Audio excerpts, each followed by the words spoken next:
Hai teman-teman, di video kali ini kami ceritakan sebuah film bertema memasak berbalut kungfu berjudul Kung Fu Chef.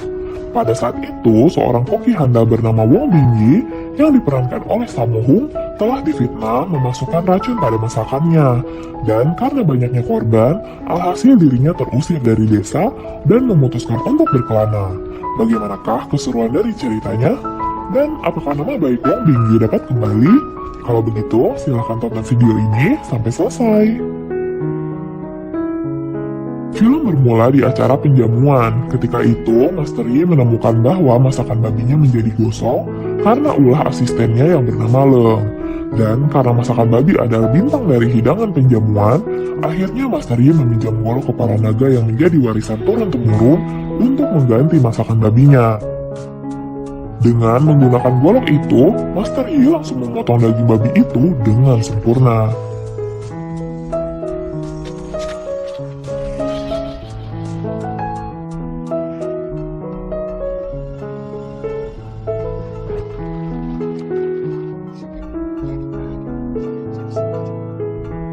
Kemudian melanjutkan memasak dengan bantuan dari asistennya. Namun tidak lama kemudian semua pengunjung yang memakan masakan babi itu menjadi sakit. Ternyata yang tadi diberikan oleh Leng bukanlah garam, melainkan obat yang menyebabkan orang yang memakan masakannya menjadi sakit perut. Master Yi yang marah langsung mengejar Leng dan menghajarnya.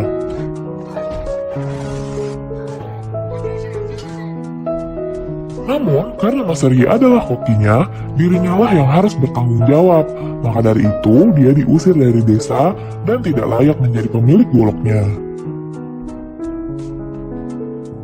Berpindah ke sebuah sekolah kungfu, saat itu sang guru mengadakan kompetisi bahwa barang siapa yang dapat memindahkan lambang sekolah ke tempat asalnya akan menjadi lulusan pertama yang mendapatkan kehormatan dari sekolah. Seketika itu, semua murid langsung memperebutkannya dan yang memenangkan kompetisi itu adalah Ken, seorang pelajar jago kungfu yang menyukai memasak. Dan salam perpisahan untuk gurunya adalah semangkok mie yang dibuatnya dengan menggabungkan kungfu dan memasak. Kemudian saat Ken pergi, gurunya menyuruhnya untuk berguru tentang masakan kepada Master Koki yang bernama Sum Wai Tak dari restoran Sum. Singkat cerita, ketika Ken sampai di restoran, dia tidak sengaja bertemu dengan gadis bernama Ying yang merupakan adik dari pemilik restoran. Bersamaan dengan datangnya Master Yi ke restoran tersebut. Di sana, Master Yi disuguhkan secangkir teh oleh Ying dan langsung membuat kagum Ching, yaitu sang pemilik restoran. Itu karena Master Yi mengetahui bahan-bahan untuk membuat teh itu secara akurat. Bahkan analisisnya itu membuat Ken penasaran. Master Yi kemudian memesan hidangan yang tidak ada dalam menu, yaitu kubis di air jernih. Seketika itu, pemilik restoran langsung menyanggupinya. Bahkan sang koki yang bernama Sum langsung menyadari bahwa yang memesan hidangan pasti seorang koki. Dan ketika Master Yi mencoba, seketika itu dia terbawa ke masa lalunya ketika sedang bersama kakaknya. Namun komentar tentang masakan itu kurang baik, karena menurutnya pengolahannya telah salah yang mengakibatkan kemurnian dari masakan kubis air jernih menjadi hilang. Setelah mengetahui nama Master Yi, Master Sum langsung menantangnya. Jika dirinya kalah, dirinya akan meninggalkan restoran. Namun jika Master Yi yang kalah, dirinya harus mencuci piring selama setahun. Master Yi yang akhirnya menerima tantangan itu, namun dirinya membutuhkan asisten dan dipilihlah Ken. Makanan yang dibuat oleh Master Sum memang enak, karena itu merupakan menu andalan restoran. Namun menurut Master Yi itu baru lumayan. Saat itu ia merasa kepanasan ketika menyentuh hidangan Master Yi, karena lapisan kulit dagingnya merupakan gula tipis yang bisa membuatnya tetap panas sehingga seperti masih dalam proses memasak. Dan ketika dicicipi, Master Sum langsung mengakui kekalahannya. Makanan itu bernama 8 bebek keberuntungan, yang sudah lama tidak ada koki yang bisa membuatnya secara sempurna. Ternyata pembuatannya tidak boleh menggunakan pisau, karena kelembutan dan serat dagingnya akan pecah ketika dipotong dengan pisau. Saat itu, Ken mengejar Master Sum yang pergi karena kedatangannya ke restoran adalah untuk berguru padanya. Namun Ken ternyata salah paham, karena Sum Waitak yang merupakan ayah dari Ching dan kakak seperguruan dari Master Yi telah meninggal tahun lalu. Bahkan Ching juga mengetahui kejadian yang telah dialami oleh Master Yi. Namun dirinya yakin bahwa Master Yi tidak bersalah karena seorang yang menyukai memasak tidak akan melakukan itu. Karena sekarang restoran tidak mempunyai koki, Ching akhirnya meminta Master Yi untuk menjadi kokinya. Dan karena Master Yi merasa berkewajiban untuk menjaga restoran Sum, akhirnya dirinya pun menyanggupi walaupun dengan syarat dirinya membutuhkan asisten dan Master Yi menginginkan Ken. Tidak lama kemudian, Ken kembali datang dan langsung menantang Master Yi dalam bidang keahlian memotong. Ken memulainya dengan memotong ikan globe, yang mana kecepatan dan ketajaman pisau sangat mempengaruhi hasil, dan tentu saja hasilnya pun sangat memuaskan. Namun Master Yi tidak mau kalah, dirinya memotong ikan air tawar yang normalnya rasa dagingnya tidak dapat menandingi ikan globe. Namun setelah dicoba, Ken terkejut dengan rasanya, karena ternyata Master Yi memotong dengan pisau dingin, yang membuat rasa ikan menjadi lebih lezat. Bahkan yang paling mengejutkan, teknik memotongnya itu tidak membuat ikan mati setelah diambil dagingnya. Karena kagum akan kehebatannya, Ken ingin berguru kepada Master Yi. Bahkan dirinya rela mengasah semua pisau yang telah berkarat dengan sukarela. Beberapa hari kemudian, ketika Master Yi sedang bersama dengan pemilik restoran, dirinya teringat dengan keponakannya, yaitu Jo Wong Kai, yang merupakan pemilik restoran Raja Kanton. Bahkan Master Sum datang ke sana untuk melamar menjadi koki setelah dirinya dikalahkan seseorang dalam pertandingan memasak. Setelah mendengar nama yang mengalahkannya, Jo langsung marah karena suatu alasan yang telah terjadi di masa lalu. Saat itu, ketika Jo masih kecil, ayahnya yang merupakan kakak dari Master Yi sedang marah karena Master Yi menyembunyikan golok kepala naga. Karena golok itu merupakan simbol koki terhebat yang diwariskan turun-temurun. Mereka berdua ketika itu memperebutkannya, bahkan sampai bertarung.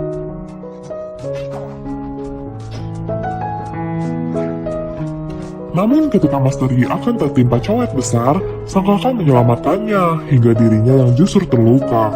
Karena luka itulah ayah Jo kehilangan karir memasaknya dan memilih untuk pergi dari desa. Bahkan faktanya kakak dari Master Yi merupakan koki terhebat yang memenangkan kejuaraan dunia chef selama 2 kali berturut-turut.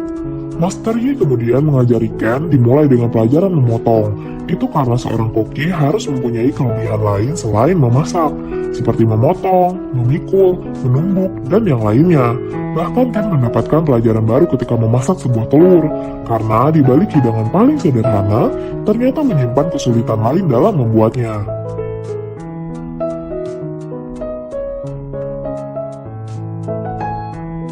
Adik pemilik restoran bernama Ying juga diajari Master Yi dalam membuat saus. Namun ada satu keinginan yang masih belum tercapai, yaitu membuat puding kacang kubus yang akan diajarkan oleh Master Yi di kemudian hari. Singkat cerita, beberapa orang sedang makan di restoran mereka. Terlihat mereka menaruh paku di dalam makanan yang bertujuan untuk menghancurkan reputasi restoran Sum. Ternyata mereka semua adalah orang suruhan dari Jo yang berniat membalas dendam kepada Master Yi. Selanjutnya, ketika Ken dan Ying sedang berbelanja, mereka melihat orang-orang yang memfitnah restorannya dan langsung menyerang mereka hingga pusat perbelanjaan itu berantakan dibuatnya. Dan ketika mereka berdua sembunyi dari kejaran, Ken tidak sengaja melihat berita tentang kompetisi memasak yang diadakan setiap 4 tahun sekali untuk menentukan siapa koki terbaik di Cina. Berpikir bahwa itu bisa memperbaiki reputasi restoran, Ken akhirnya meminta Master Yi untuk mengikutinya. Saat itu, Master Yi menolak dan justru menyeru agar Ken lah yang mengikuti kompetisi itu, dan berharap agar Ken bisa berjuang demi restoran, sambil memberikan suatu kotak kepada Ken. Singkat cerita, kompetisi pun akhirnya dimulai, sementara Master Yi kembali ke desa untuk menyelesaikan masalahnya. Bahkan juara kompetisi sebelumnya pun ikut berpartisipasi, yaitu Master Tin, seorang master koki dari restoran Raja Kanton, berikut dengan asistennya yaitu Master Sum. Mengetahui hal itu, Ken tetap percaya diri dan yakin jika dia bisa memenangkannya. Dan babak pertama ini dimulai dengan tantangan memotong, yang hanya akan mengambil 2 tim untuk masuk ke final. Saat itu, Ken akan membuat hidangan bernama 4 unggas keberuntungan, yang bahannya diisi dengan 4 macam unggas. sedangkan tim lain memasak ikan dan kerang, serta Master Tin yang membuat hidangan kepala kerbau. Para juri menilai masakan semua peserta dari rasa, bahan, dan proses memasak. Oleh sebab itu, tim yang berhasil masuk ke babak final adalah perwakilan dari restoran Sum dan juga restoran Raja Kanton. Setelah Joe mendengar siapa pesaingnya di final nanti, dia dan anak buahnya langsung menyerang restoran, yang diakhiri dengan tertangkapnya Ken dan Ying yang kemudian disekap di dalam lemari pendingin. Tidak hanya sampai di situ, Master Yi yang baru kembali dari desa pun langsung diserang. Bahkan Joe dengan tega mengancam akan membunuh Ken dan Ying di lemari pendingin, yang kuncinya harus diambil Master Yi dari kandang ular beracun. Namun ketika Master Yi akan mengambil kuncinya, dia dihentikan oleh Leng, orang yang dulu memfitnahnya atas suruhan dari Joe. Dia mengatakan kepada Master Yi bahwa kunci itu palsu dan yang asli ada padanya. Kemudian meminta maaf dan langsung membebaskan para sandera agar bisa melanjutkan kompetisi. Kembali ke kompetisi, tantangan di final kali ini adalah menghidangkan sup yang mempunyai tema kemurnian. Itu adalah hidangan tanpa bumbu yang menonjolkan skill memasak, agar orang-orang dapat menikmati kemurnian masakannya. Di sisi lain, Joe kembali mendatangi Master Yi dengan membawa golok kepala naga yang kini telah berkarat. Sebelum menentukan masakannya, Ken mengingat perkataan Master Yi tentang hidangan kubis yang dianggap sebagai makanan terbaik. Oleh sebab itu, Ken mencoba membuat hidangan bernama kubis di air jernih dan langsung mempersiapkan bahan-bahannya. Teknik yang ia pelajari dari Master Yi diaplikasikannya dengan sangat baik, dari menyaring lemak daging sampai mengambil jantung kubis, kemudian menusuknya dengan jarum agar kubis bisa menyerap sup dengan sempurna. Master Tin juga tidak kalah hebat dengan mengolah hidangannya, bahkan dia memakai cara sempurna untuk memanaskan masakannya. Berpindah ke Master Yi setelah pertarungan yang cukup panjang, akhirnya Master Yi dapat mengalahkan Joe dan anak buahnya, kemudian pergi sambil membawa golok kepala naga.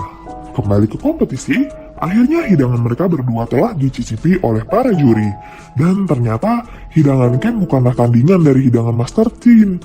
Namun saat wasit akan mengumumkan pemenangnya, Master Yi datang untuk menghentikannya. Kemudian memberikan golok itu kepada Ken untuk memotong hidangan yang ada di dalam kotak yang dibawa oleh Ken, yaitu kacang kubis. Dan ketika Ken membuka golok itu, karat di goloknya langsung menghilang dan langsung memotong kacang kubis itu. Kacang kubis yang ada di dalam sup seketika langsung bercampur dan menghilang. Hidangan kubis itu sangat sederhana, namun menyerupai harta karun setelah diolah dengan seni tinggi dalam memasak, sekaligus mengedepankan tingkat kemurniannya. Master Tin yang ketika itu aneh melihat para juri terdiam, mencoba merasakan makanan lawan, dan setelah mencobanya, dia langsung melepas topinya untuk mengakui kekalahannya. Berkat makanan itu, Ken menjadi juara kompetisi masak ke-7 di Cina. Dan tidak hanya itu, ternyata kakak dari Master Yi yang merupakan koki terhebat pun hadir di sana. Bahkan terlihat akrab dengan sang adik. Di sisi lain, Joe yang melihatnya dari televisi langsung menyesal akan semua perbuatannya. Di akhir film, Master Yi dan kakaknya kemudian sepakat bahwa penerus yang berhak atas kepemilikan golok itu adalah Ken, dan berharap agar dirinya dapat membuat makanan lezat menggunakan golok itu. Sebetulnya film ini cukup menarik dan dapat dikonsumsi semua umur. Namun film ini gagal dalam mengemas adegan dari film bertema memasak, terutama pada adegan saat kompetisi. Terima kasih sudah menonton video ini sampai selesai. Sampai jumpa di video berikutnya.